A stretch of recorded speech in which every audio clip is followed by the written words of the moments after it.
அதிமுக இரு அணிகள் இணைய பன்னீர்செல்வம் ஆதரவு அணியைச் சேர்ந்த KP முனுசாமி எதிர்ப்பு தெரிவித்ததாக தகவல் வெளியாகியுள்ளது.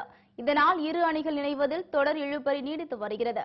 உடல்நலக்குறைவால் ஜெயலலிதா உயிரிழந்ததை அடுத்து முதல்வர் பதவியை கைப்பற்றுவதில் ஏற்பட்ட பிரச்சனையில் பன்னீர்செல்வமும் சசிகலாவும் இரு அணிகளாக பிரிந்தனர். சொத்து குவிப்பு வழக்கில் சிறைக்கு சென்ற சசிகலா முதல்வராக எடப்பாடி பழனிசாமியை நியமித்தார். இதையடுத்து பன்னீர்செல்வம் அணியினருக்கும் எடப்பாடி அணியினருக்கும் பல்வேறு கருத்து வேறுபாடுகள் ஏற்பட்டது. இரு அணிகள் இணைய வேண்டும் என்றால் சசிகலா குடும்பத்தினரை கட்சியில் இருந்து நீக்க வேண்டும் என OPS தரப்பினர் வலியுறுத்தினர்.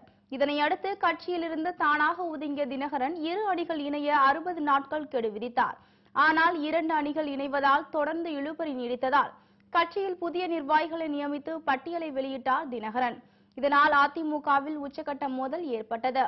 இதனிடையே தமிழக மக்கள் பிரச்சினைக்கு டெல்லி செல்லாத எடப்பாடியும் பன்னீர்செல்வமும் இரு அணிகள் இணைப்பது தொடர்பாக பிரதமர் நரேந்திர மோடியை சந்தித்து பேசினார்.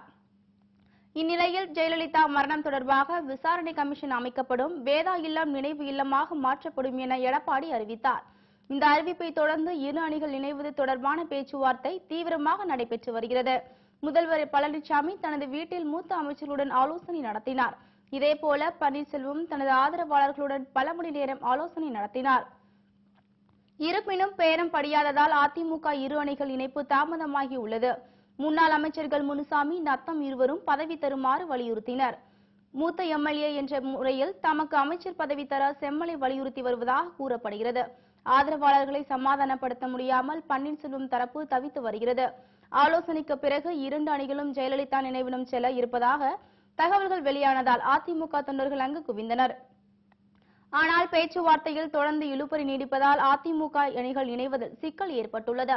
இதன் காரணமாக ஜெயலலிதா நினைவு இடத்தில் பல மணி நேரம் காத்திருந்த அதிமுக தொண்டர்கள் சோர்வடைந்து அங்கிருந்து கலைந்து சென்றனர்.